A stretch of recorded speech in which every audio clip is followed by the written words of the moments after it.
welcome to City and State TV. I'm Executive Editor Michael Johnson. I'm joined today by Stephen Cassidy, the President of the Unified Firefighters Association of Greater New York. Thank you very much for joining us. Nice to be here, Michael. And congratulations on making our Power 100 list. I wanted to bring you in because we have been following what you guys have been doing as far as the disability protection that has changed under David Paterson. He signed a bill in 2009 which took away some of the disability benefits for new hires, and I know you guys have been pushing back to kind of correct what you think was a mistake there. So tell us a little bit about the history first, and then we'll get into the details as they stand right now.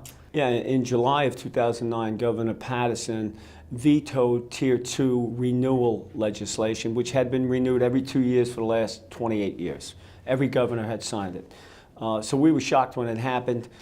He has subsequently come out and said that he did not know that veto would negatively impact disability benefits. The premise that he wanted was that firefighters and police officers would have to work 25 years to get a pension instead of 20.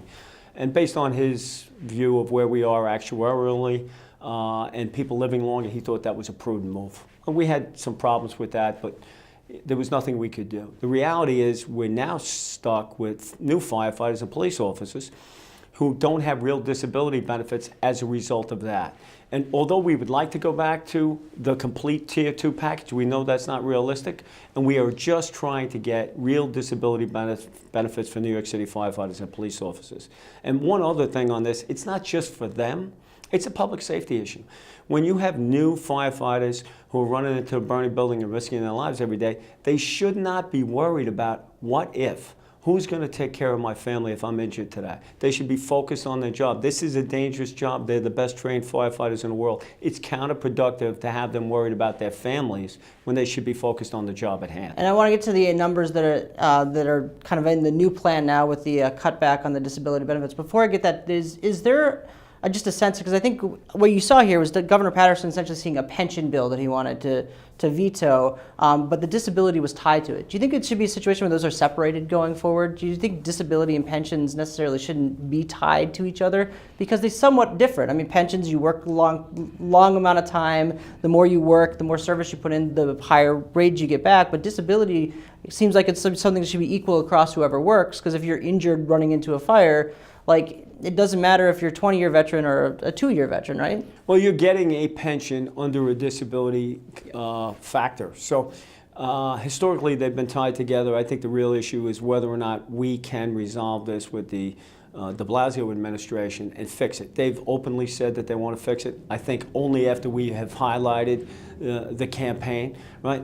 The New York City Fire Department was under attack for lack of diversity. They went out and recruited Black, Hispanic, Asian, and females to take the last exam. They subsequently have hired almost half of the new classes, new 1,400 firefighters who don't have disability protections, are minorities. And they're second-class citizens. It looks terrible. It is terrible for everyone, but it looks terrible on behalf of the city, who recruited these young men and women, promised them greatest job with the greatest benefits, and then after they got hired said to them, but don't get hurt. Don't get hurt. This is a dangerous job. They agreed and signed on for risking their lives. You can't tell them, don't get hurt. You can't do this job without possibly getting hurt. Of course. Let's get to the numbers really quickly. And I know that the number that's thrown around in the press all the time is that, first-year firefighter, if they get disabled, they get $10,000 a year as part of their disability package, severance package, or pension package. Can you explain what that is and how they get to that number, and then how it goes going forward as they progress in their careers? Yeah. Rookie firefighters, probationary firefighters make $40,000 a year under the old system. If they were permanently disabled, they would get 3/4, which is $30,000, and if they got Social Security, that would be on top of it. The new bill is not 3/4, it's half, and it's not just half, it's half minus Social Security. So half of 40 is 20 minus the Social Security offset further diminishes your pension to $10,000. Nobody can live on $10,000. It's $27 a day, and this mayor is advocating for $15 an hour for minimum wage workers. $15 an hour times 8, you can do the math, that's $120. He wants New York City firefighters to survive on $27 a day. It doesn't make any sense. The criticism across the board, I think, has clearly had an impact with the city council, with elected officials in Albany. So we have a lot of support to fix this. The speaker and the mayor, to be honest, quite frankly, have been the obstacle. And to that point, this is a state bill. The state needs to pass this, but you need the city council and you need the mayor to act first, right, because of the home rule bill. Can you explain a little bit about how that process works? Well, we have Peter Rabati in the Assembly and Marty Golden, a Republican, in the Senate, who have signed on to this bill. They've given it to us. It's come down to the city council. We need a home rule. So they have to have a vote to allow us to have a home rule that then allows us to go back up to Albany and get both the Assembly and the Senate to pass it and the governor to sign it. So them giving me a home rule is not giving us the benefit. We still have to convince Albany and the governor that we deserve this on the merits. And what I've said to all of them is, give us a hearing. Give us a hearing. Don't tell us that you heard the costs are too high. Let's have a debate. Let's have a discussion. Some have argued that the actuary's numbers show that it's costly. And the reality is the actuary has admitted, Bob North, that he took the previous 10 years and went forward the next 10 years for his estimate on what it would cost. And the previous 10 years are 9/11. So New York City firefighters got sick in record numbers. Many, many thousands of young firefighters were permanently disabled because New York City firefighters lost on average 12 years lung capacity in the blink of an eye. So it's not fair to take those numbers and go forward. And we want to have a hearing so we can discuss that. The PBA is saying they have 3 police officers that potentially could be in the category of permanently disabled new hires. We don't have one yet. The estimate that the city is throwing around is $18 million for 2015. How did 3 police officers, if they all are permanently disabled, cost the city $18 million a year? The answer is the numbers are ridiculous. And we want to have a debate and a discussion. We think we'll win the day. And you guys have teamed up with the police officers. You're going to do a rally in a couple weeks, I believe, or next week. Tell us a little bit about the rally and tell us a little bit about maybe why the firefighters' situation is different from the police officers, but while they still both need this bill to kind of go forward to help make this change. Well, the PBA, Pat Lynch, the president, and I are having a rally with our members next week. New York City firefighters and police officers, May 6th, next Wednesday, at 11 o'clock. And we're going to march up Broadway and have a press conference outside of City Hall. The purpose is to highlight where we are, how frustrated we are that we can't get a hearing, that the elected officials of the city have refused to do business with us, or even let us have a debate and a discussion. They claim to transparency in government. That's all I hear from them, but they haven't shown any. So the purpose of the hearing is, the purpose of the rally is simply to say, we lost this benefit in 2009. The governor admitted that he didn't know that the disability component would be part of it. We want it back. We need it. New York City firefighters and police officers risk their lives. Let's have a debate, discussion, and let's fix this. And what do you think is really the crux of this? Is it really a dollars and cents thing, do you think? Or do you think that maybe there's just a larger concept of public employees getting benefits, maybe they abuse ththese benefits, there maybe is a public perception that this is happening and that maybe some elected officials are hesitant to give these abilities back? And maybe why is this situation different from maybe other public employee unions who have been painted with this brush of possibly they take advantage of the system a little bit here and there?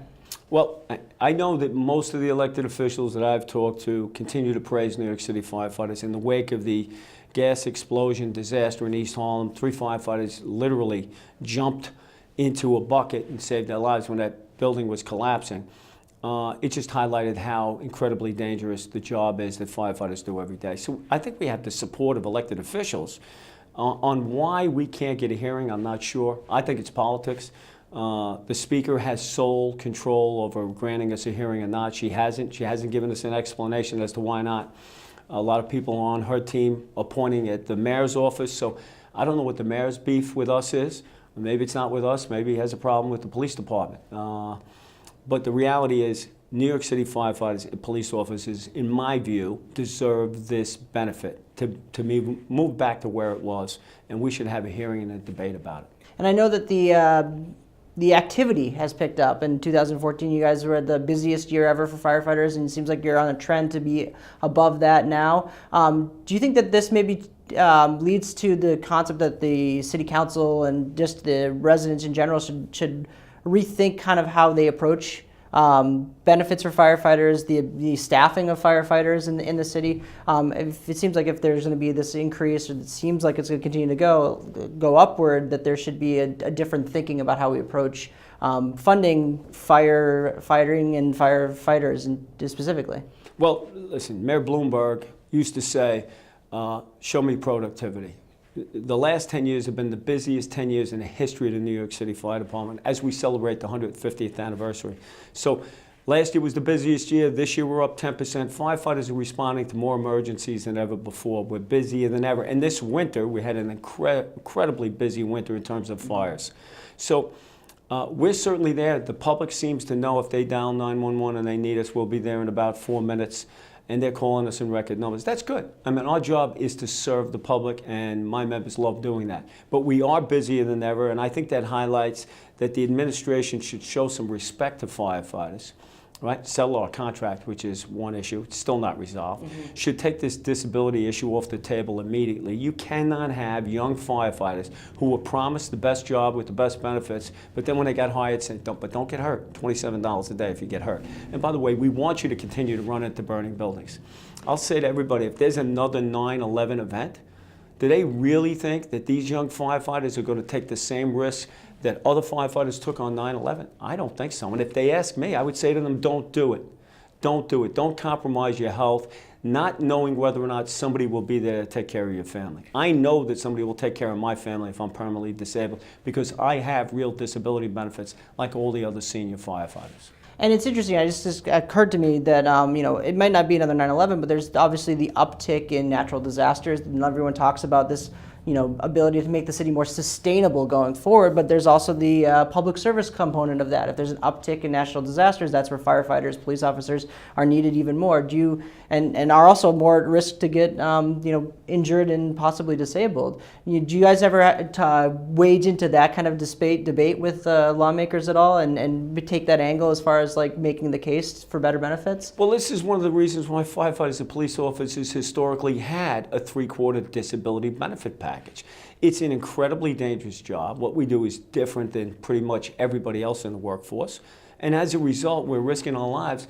The legislature decided that they needed to have a disability benefit package that would take care of them and their families. And it was also good for public safety because they want us coming after them. If your family is trapped in a back bedroom of an apartment, you do not want a New York City firefighter saying, hey, I just signed my mortgage, my wife is having a second baby, well, who's going to take care of me?